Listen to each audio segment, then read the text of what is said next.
ahead of the other Nissan there of Michael Krum.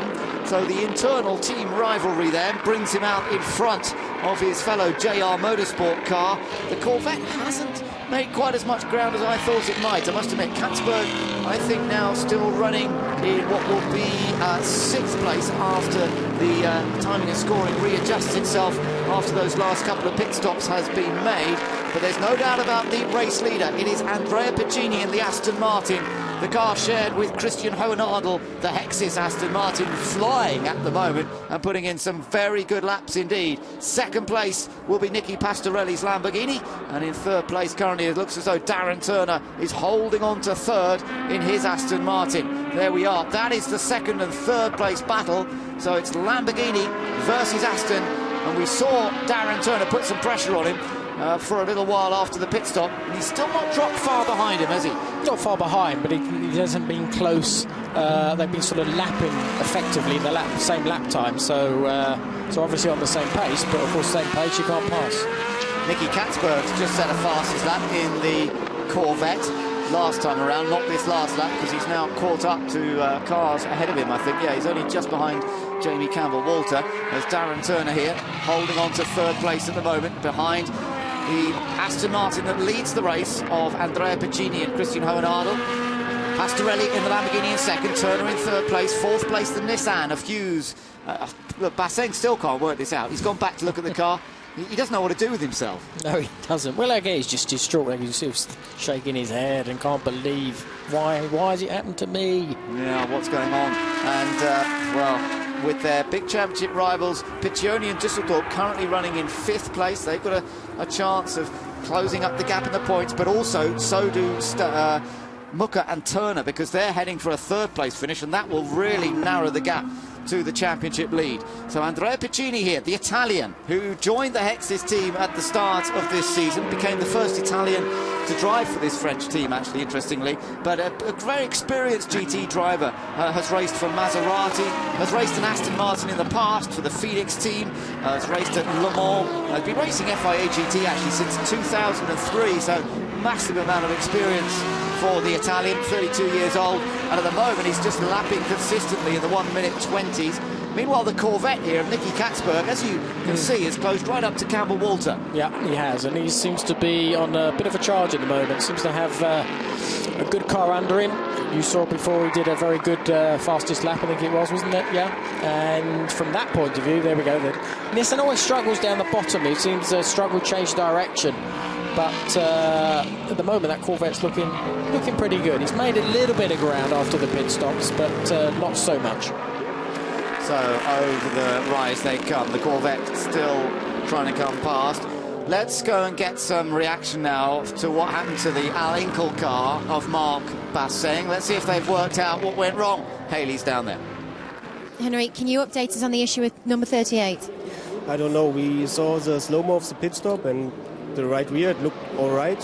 So, I don't know. Maybe it was just a puncture. We have to check when the car is back. No infos from Mark so far, so we will see. Thank you. So they're just as in the dark as we are, Johnny, on that one? Absolutely. So we see something come off. I think we do. That's the only thing we do see exactly at the same time. So, again, they can look at it when it gets back. Meanwhile, the sun has come out. The Corvette is applying the pressure here to the car of Jamie Campbell-Walter. This is for 6th place. I have to say that ahead of them is the Hexis Aston Martin of Clivio Piccioni, and that one, I thought that second Hexis stop was fast, and it's been confirmed really. Now they're all settled down, because they went from being, I think they were about 12th or 13th, and the second Hexis car is now up in 5th place. So a mega effort once again from them. Their other car leads the race, remember. Let's just watch this Corvette. You can see a lot of rubber being kicked off to the side of the road now, the ever-known marbles, as we call them, these big chunks of rubber. That's going to make overtaking even harder, isn't it? Absolutely, and the drivers have mentioned that you just put the car half a wheel offline and you do pick up a lot of dirt, and it actually then loses grip, and then it's quite difficult, and sometimes you go off the track. So, yes, you're right, it's going to make it that little bit more difficult, because that rubber is going to build up towards the end of the race, make it harder. David Brabham and Warren Hughes, the two sumo-powered drivers, have done their bit, so it's up to their teammates now. Well, Bernoldi is holding on to 4th place from Piccioni, and meanwhile there is Jamie Campbell-Walter, David Brabham's teammate, only just about fending off that Corvette. And that, I'll tell you what, if he carries on like this for another 21 minutes, Jamie's going to really earn his money this afternoon, because the Corvette is fast, but there ahead is the other Sumo Power car that Warren Hughes was in, now being driven by Bernoldi, who's now got the task of keeping a very fast Aston Martin behind him. Sure, and it looks as if they're actually behind. They're actually closing that gap, but we've gone a bit wide there. In the background. I don't know if they're going to have a chance, that Corvette, to pass. This is not where the Nissan has been very strong, so it is a possible opportunity. We'll have to see. So we'll see in the background. Enrique Bernoldi, famous for being able to keep people behind him when he was in Formula 1. There was a certain Monaco Grand Prix where Coulthard was unable to get past him. Yep. And so Enrique certainly is one who's happy in a defensive mode, but I tell you what, there's a long way to go in this race, and the Aston has been fast all weekend, so he's going to have his work cut out. Behind him, as I say, there's Jamie Campbell-Walter and the Corvette of Nicky Katzberg, and behind them, just to let you know, Peter Dumbreck's running in 8th place, by the way, in the Nissan. Michael Krum is in 9th. Mark Enrici is currently in 10th place, followed by Antoine Leclerc, who's running 11th, and then, of course, basically we've got into the non-runners after that, because the latest one to stop out on track was Marc Basseng. Before that, we've already lost Max Martin, we've lost Vanina X. Oh, and that was the Aston, I think, of, it's the number 3 car, Piccioni. Piccioni has gone very wide. What happened to him? He's gone straight into the pits. Something's gone wrong for Piccioni, and there again more drama when it looks as though they may be challenging for the championship lead here today, and no one can quite work out what's going on. Christian Hohenadel in the background, and Stefan Rattel's in the right place to find out what's going on here for the Hexis team. And has he got a puncture? He has, yes. He has, that right front. Okay, so suddenly, puncture right front, and that took him straight off into almost into the gravel at the last corner. They always do. They do tend to not have quite as much grip as one with a bit of air inside. What a corner to have it. What a time to have it. I know. I mean, if it happened anywhere else around the track, he'd been limping around for ages. Absolutely, yeah. So he's fortunate in one regard, but very unlucky on the other. Well, he's come out into clear air. Unfortunately, what he needs now is a safety car. There's a bit too much air in between him and then it's gone. Let's take a look at this. There you go, just runs wide. Must have happened just down that straight, I reckon, just before braking, or maybe even during braking, and luckily not to go as wide as he could have done. He could have gone much further into that gravel and then actually missed the actual pit lane, and would have had to have done a full lap at a very slow speed. So fortunate and unlucky. Yeah, and of course that was a second set of tyres. He would have put those on when he got in the car. Yeah. So difficult one to work out, because early in the stint must have run across some debris. That's all you can imagine. Well, we've had those incidents early on, and sometimes they sort of sit in there. They've got this carbon fibre, and it's sort of a very fine fibre. Obviously, after an incident, sometimes you can get a pick up. Sometimes you just get a puncture through possibly a flat spot, for example. So there's different causes sometimes. So he's on his way again, but of course well down the field. So that takes the pressure off Bernoldi, because of course he was tucked in behind Bernoldi for a while, but it doesn't take any pressure off Campbell-Walter, who's still got the red Corvette breathing down his neck. Just about managing it, though, at the moment, I have to say. Jamie Campbell-Walter, I definitely think the Nissans have found a bit of time overnight. Good work by that team, because this stage yesterday in the races, they were struggling a bit. There's still the risk that, as they say, the tyres will fall off the cliff, by which, what do they mean by that exactly? Well, falling off the cliff is basically the car feels sort of okay, and then suddenly the tyre just completely and utterly disappears with grip. And then, like yesterday in the race, through that first sector, they were so poor and so slow. And like you rightly say, Ben, they look a lot better through the sector 1 and especially turn 3, the hairpin. OK, we're on board the Corvette. It's a lovely sounding V8, so we'll shut up for a second, Johnny, just let you listen to this motor. So this is the start of the lap.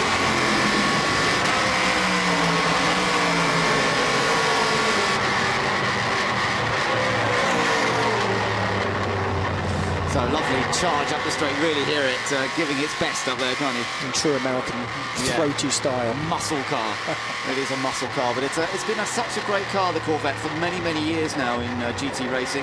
But, as I say, it hasn't yet won a round at the GT1 World Championship, so we thought this weekend might be their chance. Unfortunately, that mishap yesterday for this young lad, Nicky Katzberg. It was just the section we've been through was where he spun, but still chasing down the Nissan ahead. of Jamie Campbell-Walter, who actually over the last lap or so has just managed to open up the gap a fraction. And further back, Michael Crum's just set a good lap in a Nissan, a 1:20.6. Yeah, and you can see that in-ball camera how long those left-hand corners are. They just seem to go on and on and on. And of course, that gives that right-hand side of the car and the tyres a really, really hard time. Andrea Piccini crosses the line, 30 laps completed. We've got just over a quarter of an hour remaining. 4.6 seconds ahead of Nicky Pastorelli. There he is in the Lamborghini, the Alan Cook car. Third place Darren Turner in his Aston Martin, in touch but not applying any pressure. Gap back to fourth place. There is the Nissan of Enrique Benaldi. Another Nissan right behind of Jamie Campbell-Walter, then the Corvette Nicky Katzberg in sixth. Seventh place Peter Dunbreck. Eighth Michael Krum.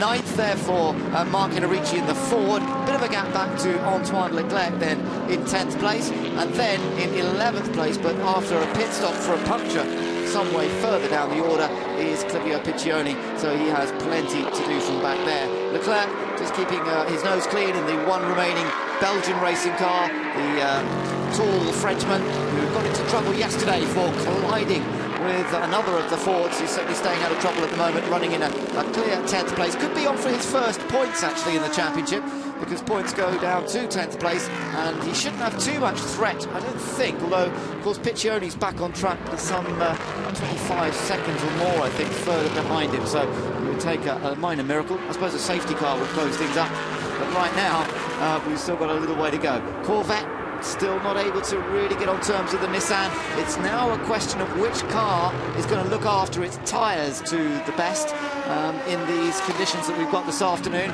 Still a stiff breeze blowing. Mike Hazelman's, what do you reckon he's talking about here? No idea. No idea. Can't translate that at all. No. Good driver body language. I don't understand Dutch. Mystifying. Dutch driver body language. Yes. Across the line, then the Nissans of Benaldi and Jamie Campbell-Walter. There is Katzberg, still looking to gain a little bit more of an edge. Back on board with him. Historically, Ben, of course, the Corvette has always been very, very good on its tyres. So from that perspective, we know the Nissan sometimes is quite hard on it, so you would expect the Corvette maybe in the latter part of the race. We've only got about 13 minutes or so to go. Maybe we can get close enough to be able to pass. Yeah, patience is the name of the game. Patience and pressure. Yeah, that's where he got that move on Michael Krum done yesterday, but it was then a little lack of patience on the throttle pedal that sort of caught him out, wasn't it? Absolutely. He may learn from that. I'm sure. I hope he learns from that. I'm sure he will. Yeah, it's a young lad with a lot of talent, no doubt about it. So you can see in board here these brows. This left-hander, turn 10, I think it is. It's quite difficult for the guy because it's very, very quick. And then that brow, over the brow, you cannot see the corner. So you just got to commit yourself over the top of that. So again, a great little circuit here at Sachsenring. Top speed's about at 160 mile an hour mark here, so they don't, 250 kilometers per hour. So a couple of places where they're getting to that, but it's not a real high-speed circuit. And I think in some ways that's certainly been helping the Fords. They're fast around the corners, they're not so fast in a straight line. But unfortunately, the Fords have had various other problems, as we've seen. Maxime Martin, Fred Makovicky went out earlier on today as a result of what went on, really, at the first corner. And we always thought that was going to be a possibility. And back on board with the Corvette here. Again, it's about the direction change, about the nimbleness of the Corvette that's making it apply that pressure to the back of Jamie Campbell-Walter's car. Absolutely. Seems to be getting a little bit closer, especially in that sort of first sector, which is where the slow speed is and you need that change of direction. So Nicky Katzberg keeping the pressure on, but how would Mike Hazelmans get past that Nissan if he was in it? Let's go and find out. Mike, we've been watching Nicky out there. He's fighting hard, but how would you take the Nissan? Yeah, it's difficult. We are in the slow part. We are much faster in the fast part. If you're too close behind, you don't. You have a lot of understeer. So yeah, I don't know. The only thing what I think is possible is in the slow part. Just if the Nissan gets too much understeer, like yesterday when he spun. So there is actually the only place for us to overtake the Nissan. Thank you. Yeah, and so that's the section we've been talking about, sort of turns 2 and 3. I think he's been listening in. Yeah, we've been listening to us, Ben. Yeah, it's cribbing from us. So Jamie Campbell-Walter runs a wheel over the curb, but no problem. There, the two JR Motorsport cars behind, Peter Dunbreck and Michael Krum as the Corvette gets that little bit closer. Johnny, you've got a fair bit of racing coming up yourself. Going to see you out in a GT-style car soon as well. What else are you up to? Well, I do a series called Superstars, which is it used to be based in Italy, but now they've sort of spread their wings. And we do actually do a race in Donington this year, which would be great to get back to racing in the UK. Also doing the Spa 24 hours in an Audi R8, and also doing with Mark Blundell and a couple of other German drivers in a Golf, very powerful, about 600, 650 power, 600, 650 horsepower Golf four-wheel drive at the famous Nordschleife. Wow. I'm not sure if I'm looking forward to it because I have no idea of the circuit. I'm playing a game at the moment trying to learn the circuit, and I'm still learning. Great, well, good to hear you're going to be racing, Johnny, and we'll look forward to seeing how that goes. Back to the action here on track, though, and the two JR Motorsport Nissans have got a bit of a problem because bearing down on them there is Mark Henrici's Ford, and the Ford VDS car, they've had a bad weekend so far, but they are now beginning to find a bit more pace. You're riding on board currently with Michael Krum, who won last week out, of course, with Lucas Law at Portimao. But the Nissans, it hasn't been their style of circuit. They are, though, running consistently, and the good thing from the Nissan point of view, it might not be their best track, but they've actually got all four of their cars currently running in the top 10 in the points at the moment. So that's really good news. They're running 4th and 5th, 7th and 8th at the moment. Well, that's nearly 50% in the top 10, I guess. Yeah, that's right. So let's have a little listen in to the Nissan now. Let's compare the noise that the Godzilla, the GTR, makes.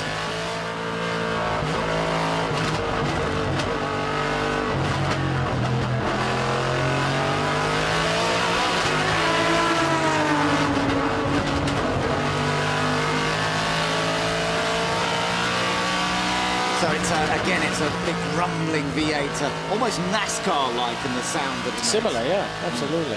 Yeah, big beast, this Nissan. A lot of involvement from the Nissan engineers, a lot of Nismo people here involved with both the Sumo Power team and JR Motorsport. There's Lucas Law, teammate to Michael Krum. They're running in 8th place. As I say, it's not their ideal position, but they are on for scoring points, which will add to their maximum point score they got in the race, in the championship race at least last week. But Darren Turner and Stefan Mucker are also on target for some useful points here today. The gap, though, between 3rd and 4th, there you can see it. It's a big old gap between the Aston in 3rd, and then the Nissan there in 4th place, then another Nissan in 5th of Campbell Walter.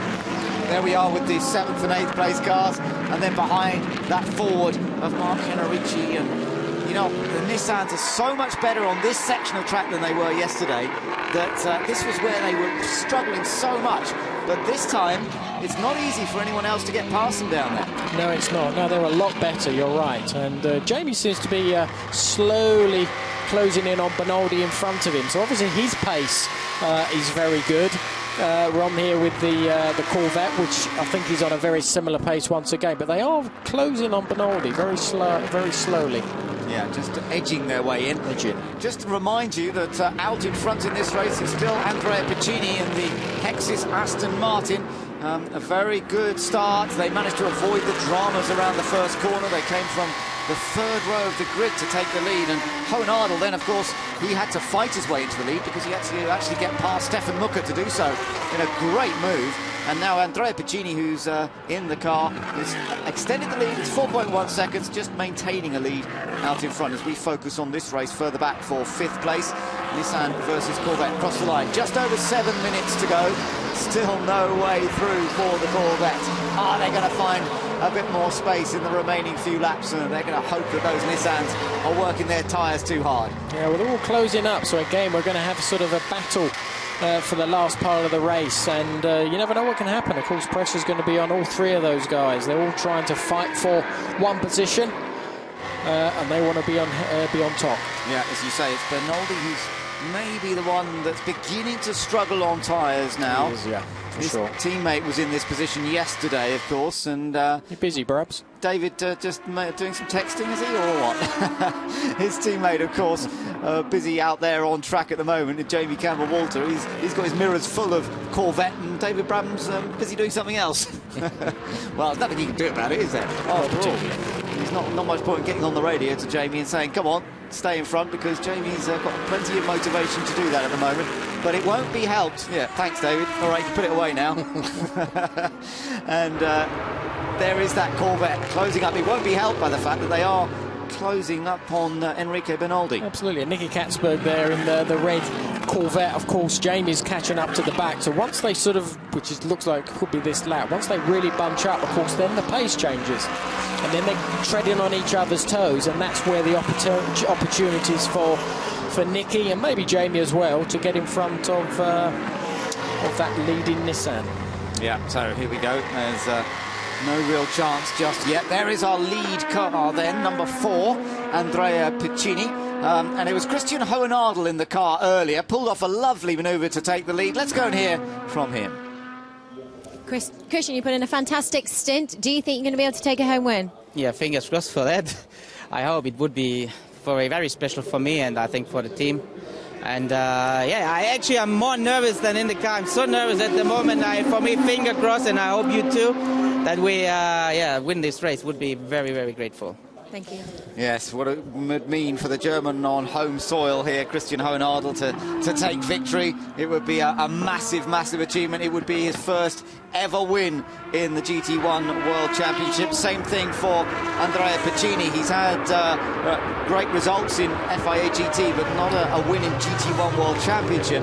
So if they can hold on, it would be a massive result, but you could feel the nervousness. They've still got a lead of 3.6 seconds. There's only under 5 minutes to go, so their prospects are pretty good. But look at Bernoldi now, coming under more pressure from Jamie Campbell-Walter and the Corvette of Nicky Katzberg. These three cars are getting close together. Yeah, and I see Bernoldi starting to defend, and while he's defending, it's going to make it more difficult. Mark Henrici, meanwhile, has got past Michael Krum, so the Ford has got past the Nissan. Let's see if we can find out where he did it, Johnny.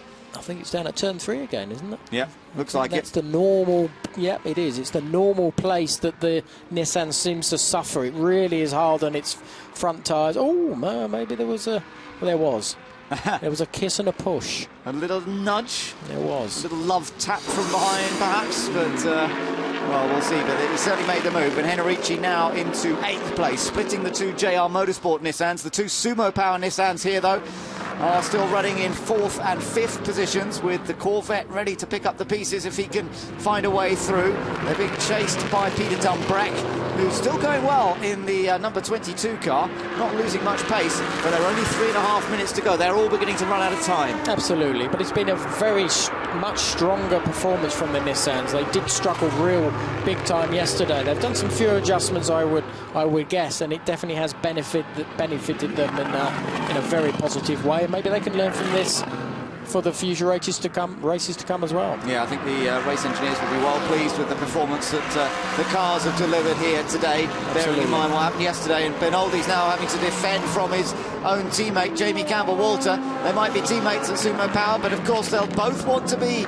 in front of one another. Vital points on offer in terms of the championship here today, and Bernoldi will not make life at all easy. Down they come. Who's got the front end grip here? That's what it's all about, and the Corvette just tracks them through the corner. No way of slipping up the inside like the Ford was able to do on Michael Krum a moment ago. No, and I think that's because that's the way that they've improved. That was their worst part of the circuit, and they've improved that massively, because that Corvette really hasn't got any chance of getting up the inside at all, which we saw seemed to be quite easy yesterday. So yeah, good job from the Nissan guys. Yeah, he did it on Michael Krum there yesterday, and then, of course, lost the car himself, but he had made the move stick up to that point. So, just watching them as they come up over the rise, down through the right-handed kink at turn number 11, down towards turn 12, top speed down this back straight, and then onto the brakes. Jamie Campbell-Walter just moving around in the mirrors of Bernoldi. It wasn't really a sort of an attempt to pass. And even Dumbreck is actually closing on in the background there. The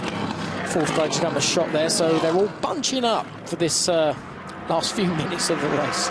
Well, Bernoldi saw Warren Hughes having to defend busily yesterday and ended up missing out on a potential podium. Well, this is for 4th place, and Jamie Campbell-Walter having a little look there. Got to be so careful. The last thing they need to do is to make contact in the remaining lap or so. But you're right, that other Nissan is definitely joining in the fun and games behind them. Yeah, well, obviously Bernoldi is sort of, his pace has gone down a little because he's protecting now, so he's slowed up his pace, and of course that's probably for the moment for him, he's not making any errors and he's not opening any doors, so he's actually doing a fine job in doing that with only a few minutes to go. Still lapping in the 122s. Yesterday, when their tyres went off, they dropped to 1 minute 24s. Lucas Law was struggling with. So they haven't lost as much pace as yesterday, but there's no doubt that Bernoldi's struggling the most of these guys. Can he hold on in the closing moments of this race? Bernoldi, the Brazilian, holding on in his Sumo Power Nissan from his teammate Jamie Campbell-Walter, and a Corvette behind. And as we said, Peter Dumbreck's joining in, and not far behind is the Ford as well of Mark Hinarici. So positions 4 through to 8 are undecided as our leader has gone on to his final lap. It's not going to be a problem, I think, for the Hex's Aston Martin that leads this race, but it could change behind in the 4th, 5th and 6th battle. Up out of the last corner they come, onto the final lap. Enrique Bernoldi, Jamie Campbell-Walter, then the Corvette of Nicky Katzberg, chased by another Nissan of Peter Dumbreck. What's going to happen here? Last few opportunities coming up. No. He doesn't try there, and the Corvette goes in tight. Now, right on board the Corvette. What would you do, Johnny, here? Well, I just wished an opportunity and a door open, but I don't think we're going to get that. You've just got to sort of put that pressure on and be close if something actually sort of opens for you. But as we see, all these drivers, loads of experience, are not making any mistakes. No, that's what it comes down to. And in the background, there was a little one there from Nicky, I think. Yeah, because it's allowed Dumbreck to get right on the tail of the Corvette. So the Corvette, from being an attacker, is now in a defensive mode, and the Ford is in behind as well. So whatever happened there, but there is our race leader. It is Andrea Piccini, and it looks as though they are going to take their first win. The driver pairing of Andrea Piccini and Christian Hohenadel win in GT1. Great result. At the Sachsenring, second place goes to Nicky Pastorelli and Dominic Schwager, and third to Stefan Mucker and Darren Turner in their Aston Martin. It's an Aston Martin 1 and 3. Fourth place is going to go to the Nissan of Enrique Bernoldi and Warren Hughes. They've managed to hold on across the line they come, and it's David Bradman and Jamie Campbell-Walter that finish in 5th. Nicky Katzberg and Mike Hazelman's car is in 6th place. Peter Dumbreck's car finish is in 7th place. The car he shares with Richard Westbrook. But good result for the Alinkel Lamborghini crew, as well as for the Hexis team. And, well, they'd love their other car to have been up there. It wasn't, but a victory for Hohenadel and Piccini. There's Dominic Schwager. He's celebrating that second place. But for the Hexis team, once again, there's Christian Hohenadel.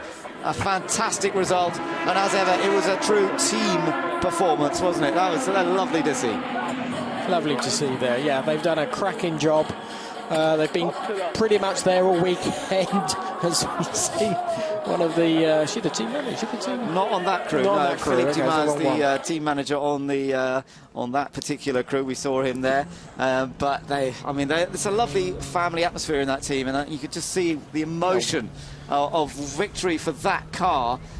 Is a very special moment. That car taking its first win. We've seen the other car win already this year in the hands of Piccioni and Dusseldorf. They won in Abu Dhabi, but now this car, it had a second place, this car at Zolder. So this is really going to boost them in terms of the championship. And they have now taken, they are one of the cars in the championship that has taken points in every championship race so far this year. A couple of the other cars that have done that, the Wendlinger Cox Lamborghini, that didn't score any points today. The Mucker Turner car is another one that has scored points on every occasion. And so interestingly is the Corvette of Hazelman and Katzberg. They've scored in every championship race so far, but some of the others today, Basseng and Winkelhock, for example, they've broken their run because they went out, and that was a huge disappointment to them. But for Piccini and Hohenadel, they can enjoy the moment, enjoy the celebrations already, because they have come away from a victory at the Sachsenring, and of course for Christian Hohenadel, it's a home victory on German soil. It's got to feel good. Absolutely. Well, I think it's always nice to do something at your home race, and they did nothing wrong. They did the perfect strategy. Team, once again, we know is very good on its pit stops, and they did a great job again for them to take that victory. Up into the pit lane then for the final time today, and it's Aston Martin leading Lamborghini and Aston. The Nissans, though, I think they should go away from this race Okay, they'd love to have been up winning like they were at Portimao, but where they were on Friday, which was struggling, they have turned it around with all 4 cars getting into the points. Their best car in 4th, another one in 5th, and then the Dumbreck Westbrook car in 7th, and Michael Krum's car in 9th, so they've done pretty well. There's Hohenadel and Piccini, though. What a lovely shot that is, the two of them celebrating together. Really good stuff. And you know, Christian Hohenadel, the GT3 champion of last year, has stepped up brilliantly to this higher level, hasn't he? Yeah, absolutely. And it's always good when you've got a good teammate to help you through that process. And they seem to have a very good understanding with styles and what they need on the car. And as we see, the whole crew is pretty jubilant, I would say. Wonderful scenes. Really great. And that's lovely. So Piccini and Hohenadel for the Hexes team take victory here, and we're going to see that celebrations going on deep into the night, I think. But it's a strong season again from this team. You know, as I said earlier today, they were second in the team's championship with a fantastic end to the season. Nice to see the guys coming over, shaking their hands. But they had a strong end to last year, and they have started the season with both cars so effectively. A victory in Abu Dhabi, that second place I mentioned as well that they've enjoyed at Zolder with this car, and now a victory. And Aston Martin, you know, Johnny, with but 2 cars finishing on the podium here. Consistent results, particularly from Stefan Mucker and Darren Turner, who you know, might not be shining on every racetrack, but the important thing is they're scoring points each time out. Yeah, well, I was going to say exactly the same thing. Consistency is probably going to be very, very key. And that's something that they're doing very well at the moment. And you've just got to continue doing that. And if you can do that and be in all these sort of podium positions or just off of that, it's going to obviously help your championship. But the consistency is key. Yeah, they were second last time out, just to remind you, Mucker and Turner at Portimao. Third again this weekend, so that's a back-to-back podium finishes. Yeah. They had a 5th place at Abu Dhabi, a 7th only at Zolder. So Zolder's been their worst result so far in what has been a strong season. There on the left, Nicky Pastorelli out of the Lamborghini. There's his teammate, Dominic Schwager. They've come home second, and that is actually their best result of the season. They had a very difficult start to the race season. They've been fast all year. They were 4th last time out at Portimao. They've now earned their first proper podium finish in a championship race of the season. But the race winners, it's car number 4, the Aston Martin of Christian Hohenadel and Andrea Piccini, doing it in some style, I have to say. That move that Hohenadel made at the early part of the race to get past Stefan Mucker was a positive, determined, stylish piece of overtaking to take the lead, and from then on they were never headed. Let's get down to hear now from Christian Hohenadel and Andrea Piccini. Congratulations, Andre. There's a few challenges on the way, but what a result. Yeah, it's a great result. I mean, I think the team is doing from the beginning of the season a fantastic job, but I think that the national hero today is my teammate Christian, that did a fantastic first stint. When it was raining in the beginning, it was pushing like, it was dry only for him. So he gave me the car in the lead. The team did a perfect pit stop. I just had to control. For me, was quite easy. He did the most of the job today. And congratulations. I can hear your home fans celebrating already, Christian. Yes, it's very nice to have first victory for me in the GT1 is one step. And then if it's in Germany, it's even more better. So I'm very grateful for everything. Thanks for the team. Thanks for all supporters who helped me that. And nevertheless, I did it not alone. He maybe say that it's not alone. It was a hard job for him too. Thanks, Andrea. Thank you. Good teamwork there between those two guys, and as I say, the man who stepped out of winning the GT3 championship last year, he won the €150,000 Michelin award, which enabled him to come to GT1, and he has delivered. Second place then, the Lamborghini, the Alinkel team. A best result for them of the season for these guys, Pastorelli and Schwager. Congratulations, Nicky. Finally a good result for you. Yeah, finally, like you said. Great. I mean, of course, thanks to the start that Dominic did, because the start was amazing. And yeah, we had the pace that we had already yesterday. So, yeah, great car, and nice to do this at a home race for the team. So, really happy for myself, for the whole team, for everybody. And Dominic, a well-deserved finish on the podium there. Such a frustrating season so far, so it's great to see you finish there. Yeah, I'm just really relieved. I'm not jumping for joy, but it's a start for us. We get some decent points, and the victory we have to get somewhere else. But anyway, the Aston was very quick, and I'm just happy that the car was great and we had a good pit stop. Nicky kept the position, and yeah, from now on we keep on pushing. Thank you. That's their best ever result in GT1, by the way. The only driver lineup that remains from last year unchanged. In third place, of course, Stefan Mucker and Darren Turner. As we say, they've been scoring points consistently over recent events. It's their second podium in a row after Portimao. Let's hear from them. Congratulations, Darren. What a weekend you've had. It's been pretty good. I mean, we had a bit of a roll last weekend and got some good points, and this has just continued. So if we can push that through to Silverstone, it'd be fantastic. But it's a really difficult circuit. Enjoyed qualifying, and you know, I'm just relieved to get to the end of the race without any damage and a nice bag of points. And a great win for the team, Stefan. Yeah, definitely. I mean, we are happy here to finish on a podium. We didn't expect that. It was quite a tough race, especially at the beginning to warm up the tires. But yeah, third place is good. Very important points. And yeah, that's how it is. And now we are looking forward to Silverstone. Thank you. Nice to point out that we had a German driver in each of the three teams that ended up on the podium there. So let's just take a look at the result.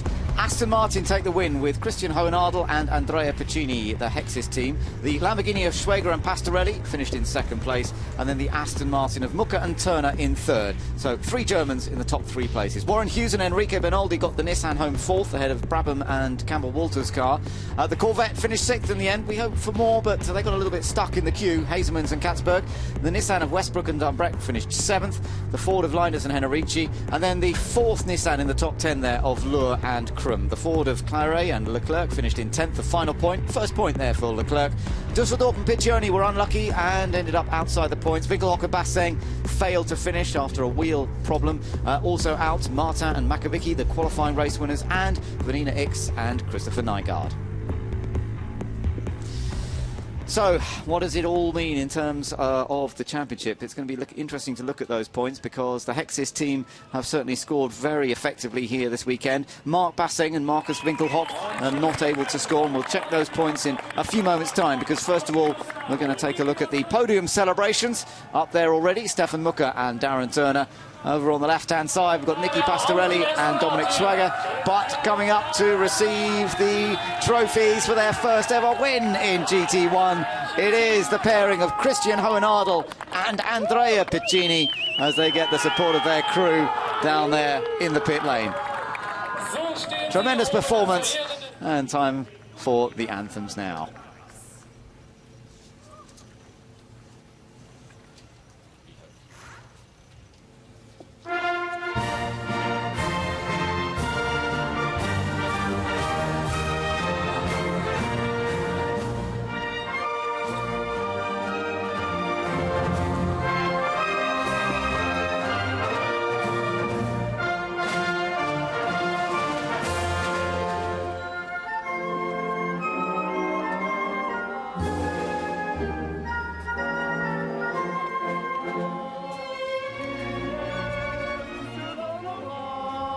So strahlen sie uns.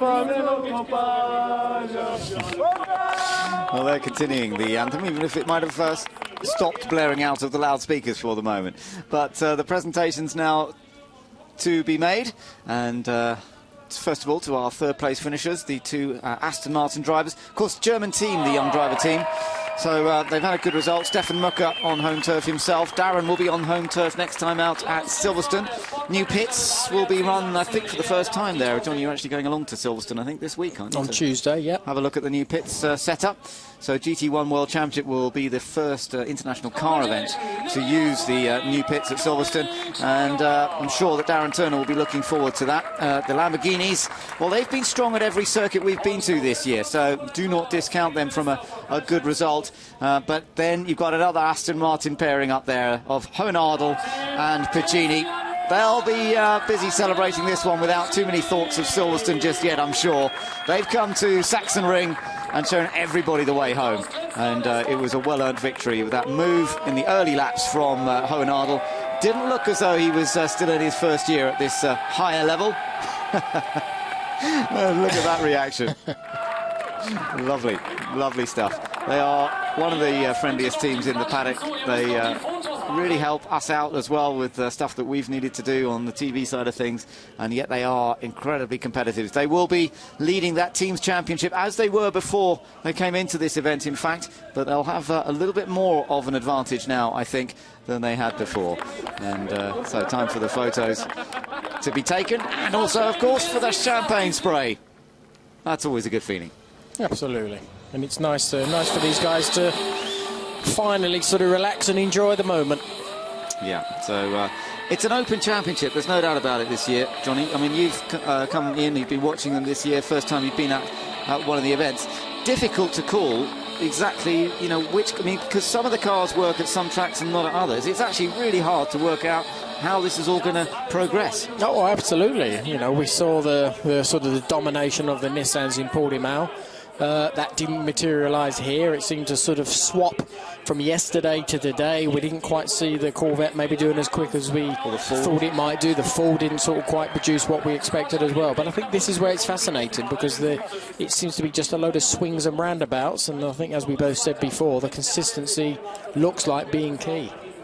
Yeah, so it's who's going to be fast at Silverstone, and then going on throughout the rest of the championship. They'll be going to Navarra in Spain, tight, twisty Navarra. Paul Ricard, where he got a bit more chance to stretch the legs off the engines. So here we are, championship positions, and in fact, Hohenadel and Piccini have taken the lead, courtesy of that victory. Mucker and Turner are second, and look where Basseng and Winkelhock are now. They were leading the series, and now down to third, but the gap is only 4 points between them and the leaders.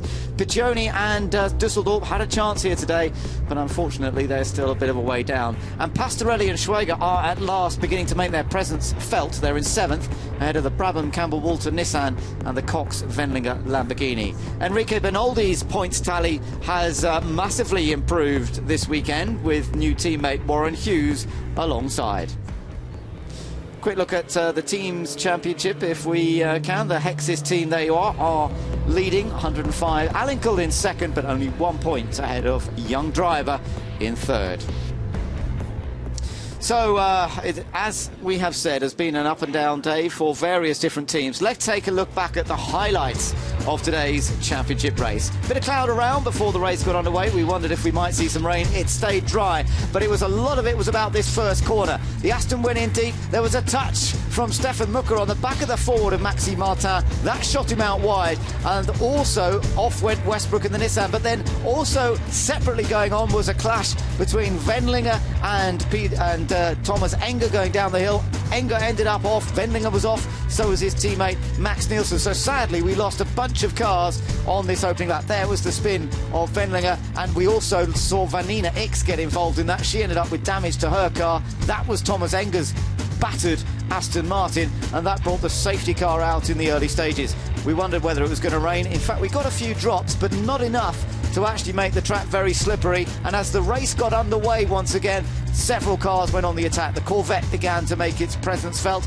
and up front it was clearly going to be a big challenge. Pit stops, and some very fast pit stops as ever. The Hexis team performing brilliantly, but they were already in front at that point, and they stayed in front. That was the moment that the championship leading car went off. It looked as though a wheel nut had come off, and all Marcus Winkelhock's work in the early part of the race ended up for nothing. A puncture as well for Clivio Piccioni after his car was well up there to score points, meant that he made an extra pit stop, and that of course really hurt him. He ended up at the back of the finishers. We saw other cars trying to make their way through.